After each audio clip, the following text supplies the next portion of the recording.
You may have heard me say that the most important thing about Spinoza to me is his ethics. He seems like he was a good person.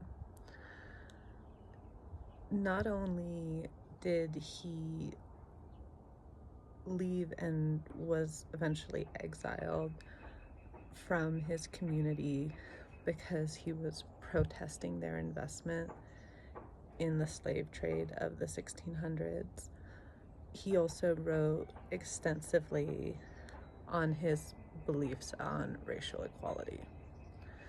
Was he woke about women? Not particularly. But I want to talk about that a little more because I did come across a part of his writing where he discusses that, and I thought it was really interesting.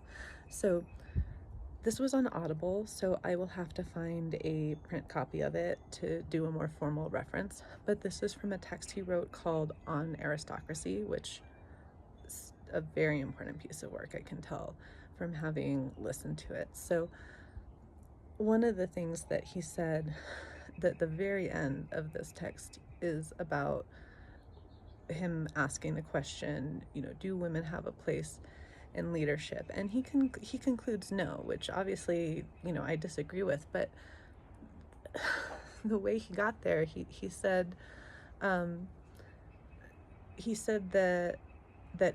if women and men had the capacity to rule equally, then there would be evidence in history of matriarchies. And he spent a little time saying, I have heard about these women in the Amazon, but I also heard this.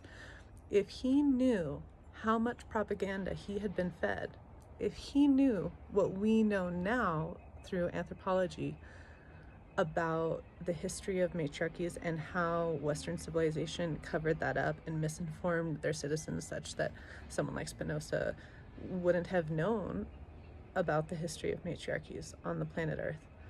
So if he had had that evidence based on his own reasoning, he would have arrived at a different conclusion. So suffice it to say, if I could go back in time and have lunch with anyone, I'd want to have this conversation.